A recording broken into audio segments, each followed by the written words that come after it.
Welcome to the Hydra Army. This is our next character showcase showing off Mr. Red Skull, but in order to do him justice, we also have to show off the Hydra Officer and the Hydra Agent, all coming out of the brand new Avengers Forever Heroclix set. I am very excited about these pieces. As soon as I saw this Hydra Agent, if there was any synergy with that thing, which there is a lot of, I was very excited to build around it, and this Red Skull piece is obscene. This is a crazy piece coming in only at rare, so fairly easy to pull, not super expensive on the secondary market if you have to buy one. And then the Hydra Officers there's a million of them, and the Hydra Agents are common. We have, I think, like 30 of these things. So this team is fairly budget friendly. This is just like kind of the beginning of a team, starting with our boy, the Red Skull. We will be having a full team breakdown for this Hydra team build around this Red Skull coming for you soon. But for now, I just want to go over this guy in all of his spectacularity so that you guys can tinker around with some stuff on your own while we brew up that team for you. So we're going to start off on the low end. So we're going to start off with our Hydra Agent here. So as we all being Hydra members, we all have the team ability Hydra, which says whenever an adjacent friendly character makes a range attack, modify the target's defense by -1 if the target is within line of fire of this character. So if this guy is standing next to somebody who's making a range attack, and you can both see the target, they get -1 defense, which is great when we get some perplexers in here. So then you can perplex yourself up by 3 and give them -3, and then you're always hitting them because that's a difference of 6. I don't care what their defense is. If you're at 10 and they're at 20, you're now at 13 and they're now at 17, and you need to roll a 4. So you're probably gonna hit them. Then for this guy's actual dial, we can see he only has a few powers here. He has 15 points for that Hydra team ability, which is already on its own not bad. Reminds me of Darcy for the Shield team ability out of the Disney Plus set. Very cheap cost for a very effective ability, as well as this thing's stats are nuts. So it has running shot, pulse wave with a range of 4. And it has range combat expert once it drops to that 10, which it will still affect itself under its own pulse wave because it's not affected by its own pulse wave negation stuff. So this is always a 10 attack. If they outweigh your thing, it's not a 10 attack, but it's always a 10 attack. And you're always pulse waving with this thing. So you don't actually care about these numbers down here going up or down. It's a 10 attack, you're pulse waving every time. Because you're just going to run 3 squares away from your team, pulse wave them, and then run the next guy up, pulse wave them, run the next guy up, pulse wave them. You don't care if these guys die. They're 15 points, and they're just pulse wavers. And if your opponents don't dedicate attacks to them, they're going to get pulse wave 15 times. And this is the cornerstone of the team that we are building with this Red Skull today. Next up, we've got the Hydra Officer. He's got a little bit more pizzazz to him. He's also got that Hydra team ability. He has a special damage power, so this is not traded. This can be outwitted, and it can go away once he clicks off of it. He has leadership, and when he uses it and succeeds, you may instead generate a Hydra Agent on click 1. If a 6 was rolled, also remove an action token from each friendly character named the Hydra Agent. So if you roll a 6 ever on this guy, all these guys get the pulse wave. That's not entirely true because, they're not autonomous, but you get a bunch of pulse wave options, right? They all remove a token, and you're just good to keep slingo slamming them with that pulse wave. But we're also generating Hydra Agents. So again, we do not care if they die. If they pulse wave themselves and they die, that's a-okay. We're making more because we're just going to keep summoning idiots, and then we're going to keep pulse waving our opponents. Also looking at his dial and his stats here, we can see he has 25 points for the Hydra team ability with the ability to summon more Hydra team ability guys.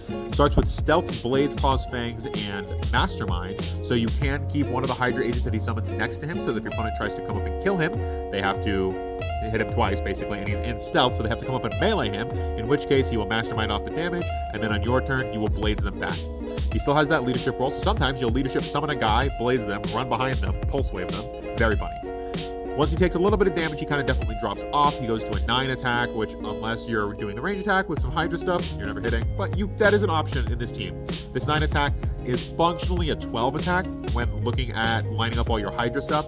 You do want to play on a kind of more open map so that all your Hydra guys can see all your opponents, but such is the positioning with many swarm teams. We've got toughness or an attempt at a reducer. I mean, it's better than nothing, but it's basically nothing. And enhancement, which going along with that team ability means that our pulse wavers, if they're on that range combat expert last click with 2 damage, that range combat expert will put them up to 3, and this will put them up to 4. So a 15-point piece that has even the kind of potential to do 4 points of damage, I'll take it. It's not penetrating damage, but I'll take it. So that is our Hydra Officer. Summoning more guys and making our team a little bit annoying to kill with some Mastermind and some potential enhancement options. Then we get to the man of the hour, Mr. the one and only Red Skull. So his leadership ability is actually traded, so your opponents can't turn it off, which is significantly better than this Hydra Officer's ability. So we've got leadership, and when Red Skull uses it and succeeds, you may instead generate a Hydra Agent on click 1. Sure. If a 6 was rolled, you may instead generate a Hydra Officer on click 1. That guy. And if there's not already a friendly Hydra Officer on the map already. So your Hydra officer, you're going to run multiple of these guys, is going to be summoning a bunch of Hydra agents. Then, when they kill the Hydra officer, one, you get to mastermind all your Hydra agents so that you can keep summoning more. And then if they actually kill him, you get to summon more with Red Skull, who then summons more with Hydra Agent. If you successfully get this 6 roll on Red Skull, you are still considered to be in the beginning of the turn and can then roll the Hydra Officer's leadership to try to summon a guy. So we can summon a bunch of guys, and we can summon guys and summon more guys.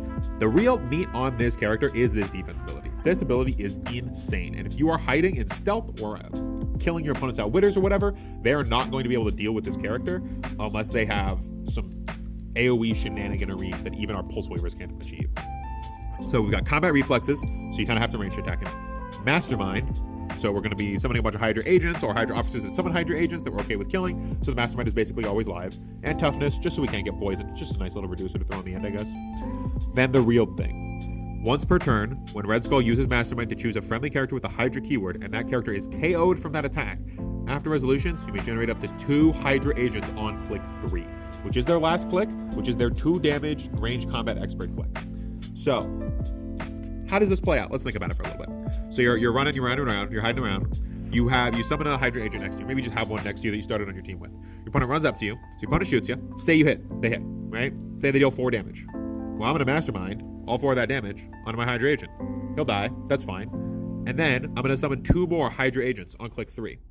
So then when my opponent wants to shoot Red Skull again, I'm going to Mastermind it to that other Hydra agent. It'll die. I won't get to make more, but that's fine. Then you're going to shoot me again, and I'm going to Mastermind again to the other Hydra agent. So now you've sunk 3 attacks into me, and all you've done is kill my 15-point idiots that I do not give a shit about. And then, even if you do hit me, 1, I can Mastermind to maybe somebody else that was standing next to me. If not, on the top of my turn, I'm going to leadership, I'm going to make another guy, and then you're going to have to go through the whole thing again. You have to sink 4 attacks into him every time in order to hit him. Now, this does get around Mastermind rules. If they're AoE attacking you or pulse waving you, you can't Mastermind because Mastermind has to make somebody who is not a hit target a now hit target. So you can't Mastermind to somebody who's inside of an energy explosion with you or inside of a quake, but that's where that toughness comes in. You're only going to take 1 damage unless they have penetrating, but listen, there's not a whole lot of characters that can do that. And for a rare, this is pretty insane survivability.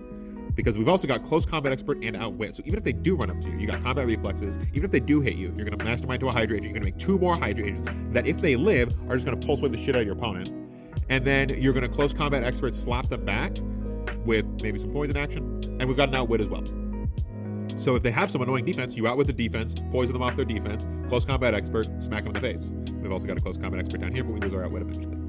This piece is psychotic. We can either run him at 75 points, where he gets a little bit more survivability with that 18 defense starting to go up to a 20 on the close combat, and with an 8 running shot, 11 damage with the poison, and 3 damage basically the whole way down anyways. So with that close combat expert, this will go up to a 12 attack, 4 damage, which is not bad, but realistically, he's here to sit in the back and summon idiots that go run at our opponents and pulse wave them. That's his, and then also be fucking impossible to kill, and maybe a cheeky outwitter or some Hydra team ability lineups if we can sneak it. At his 40-point line, which honestly I do like him a little bit better on a dedicated Hydra team, because similar to shield teams, dedicated Hydra teams are kind of a swarming team. You want to have like 15 guys on the board, and 75 points is a lot for a 300-point game. If you're playing a 400-point game, feel free to throw him at 75 points. I think you have enough budget to work with to still have your swarming capabilities, but on a typical 300-point game, the 40-point line is what I'm running him at, because you just can't afford the extra 35 points there, because that's like 3 of these guys, right? You need more idiots. But we do get an 8 running shot with a 10 damage for the poison, 17 defense. But again, remember, we have that Mastermind. As long as we're not being outwitted, this defense could be 0. He's not dying. He still has to take 4 attacks. It doesn't matter what they're hitting him with, right? Then we go to a stealth, still keeping up our poison. We go to regeneration at the back end. So notably, the kind of big downside for running him at 40 points is that if you get energy explosion twice, you're on your regeneration click. You can regen back up to your Mastermind clicks, which is incredibly annoying. But if your opponent is like dedicated to killing this guy, they're going to sink 1,000,000 attacks into him and just kill him. With a couple energy explosions or some quakes and then attack him. But that's still 3 attacks that are dedicated to this 40-point piece that, mind you, is not unique. You can run 2 of this idiot. And then you're just summoning fuckers for days. This was the Red Skull Showcase. I feel like we had to show off the Hydra Officer and the Hydra Agent as well to go with him, just because it doesn't make sense if you're not seeing those figures when he's literally referencing them on his card. This is also the kind of game plan for this team. Summon a bunch of idiots. Red Skull's unkillable. Maybe even 2 Red Skulls are unkillable. And then you just pulse wave your opponent. It doesn't matter what their defenses are. You're going to drop their defense by 3 for each of your Hydra Agent guys. and you're just going to pulse wave them for 1 damage 15 times in a row. And then they're going to fall over and they're going to die because there's nothing they can do about it because pulse wave is strong. If you guys enjoyed this team, if you guys want to pick up these pieces and tinker around with the Red Skull Hydra team yourself, I highly recommend it. Again, we will have a video coming out in a couple weeks showing my version of a Hydra team, but this piece is so open-ended that you can do literally anything you want with it. Hydra is one of the keywords. It's been around in the game since, I believe, literally the very first set. So there's infinite number of pieces, infinite number of shenaniganery to get up to with your Hydra theme teams. As long as you're playing this Red Skull, I ain't gonna be looking at you sideways because this Red Skull is broken. If you like the video or the team, please give us a like or a subscribe. It definitely helps the YouTube algorithm gods that we are trying to appease each and every day of our silly little lives. And with that, we will see you guys next week. Peace.